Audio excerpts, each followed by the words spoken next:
बिस्मिल्लाहिर्रहमानिर्रहीम। अस्सलाम वालेकुम। हमारा आज मौजूद है कद्दू। कद्दू गर्म इलाकों में,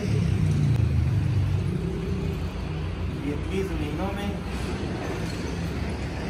काश्त के लिए मौजूद तरीन फसल है। कद्दू तीन किस्म के होते हैं, एक गोल, एक लंबूतरा और एक बैठी शक्ल का है। अपने अपने इलाकों के हिसाब से इसको पसंद किया जाता है। पंजाब में साहिवाल से इस साइड पे ज़्यादातर लोग गोल कद्दू को ज़्यादा पसंद करते हैं, और ऊपर वाली साइड पे मुल्तान, उससे आगे सिंध तक, उसमें लंबा कद्दू जिसको लौकी बोलते हैं वो ज़्यादा पसंद किया जाता है।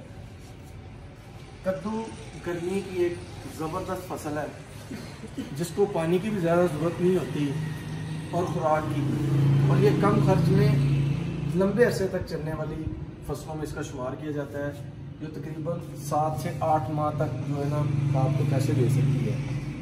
कद्दू को 2 तरीके से काश्त किया जाता है, अगेता और पछेता। अगेता नवंबर में पंजाब में काश्त की जाती है, जिसको पॉलीथीन के नीचे किया जाता है, और पछेता जो है वो फरवरी या मार्च में। इसके अलावा एक काश्त और भी की जाती है जो अमूमन जुलाई अगस्त में, वो जो छोटे अरसे के लिए 2-3 माह के लिए, क्योंकि ज़्यादा बारिशें और पानी नमी इसकी फसल को मुतासर करती हैं, फ्रूट को बनने में, और पौधे की बढ़ोतरी तो होती रहती है लेकिन फ्रूट डेवलप नहीं होता। बहुत सी कंपनियां बीज जो है वो मार्केट में दे रही हैं। असल में मसला बीज देने का या इसको परचेज़ करने का नहीं है, मसला ये है कि कौन सा कद्दू हमारे लिए ज़्यादा मुनासिब और हमारी ज़मीन के लिए और हमारी मार्केट के लिए जो ज़्यादा से ज़्यादा पसंद किया जाए और अच्छे पैसे भी है। बहुत से बीज मैंने देखे हैं जिसमें भाई का सीड है 30-75, 30-76, वो भी अच्छी, लेकिन वो अगेती काश्त में बहुत ज़्यादा मुनासिब है। ये सनटैग का नायाब है, सनटैग एग्री बिजनेस का। ये अगेती और खेती दोनों काश्त में इंतहाई मुनासिब।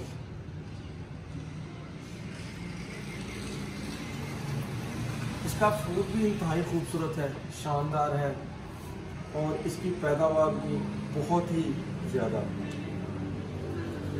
अगर आप इसको लगाते हो आपको मार्केट में इसका रेट भी ज़्यादा मिलेगा और इसको लेके जाना भी आसान है, क्योंकि कुछ वैराइटीज़ ऐसी होती हैं जिस पे धब्बे ज़्यादा आ जाते हैं थोड़ी सी मतलब उसको सफाई ना करने से। इसमें ये भी मसला इतना ज़्यादा नहीं है। इसको आप पूरी मार्केट कद्दू में ख़ास चीज़ जो आपको बताने में रह गई थी वो ये कि इसे गंदा पानी नहीं लगाया था। गंदा पानी लगाने से पहली बात तो ये कि आप सल्लम की ये पसंदीदा गज़ा है, और इसको सुन्नत मुबारका में भी आप सल्लम की इतना ज़्यादा शुमार किया जाता है कद्दू खाना, इसलिए इसको गंदा पानी नहीं लगाया करें। उससे एक तो बेल की बढ़ोतरी ज़्यादा हो जाती है, फ्रूटिंग नहीं होती, फ्रूटिंग कम हो जाती है, बेलें बढ़ती जाती हैं।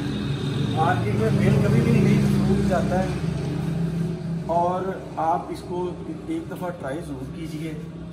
मुझे यकीन है कि आपने इससे पहले जितने भी कद्दू लगाए होंगे या जितने भी बीज ट्राई किए होंगे, इंशाल्लाह ये उन सब से बहुत बेहतर होगा और बहुत ज़्यादा ये पैदावार देगा इंशाल्लाह। अगली वीडियो में फिर मिलेंगे। अल्लाह हाफ़िज़।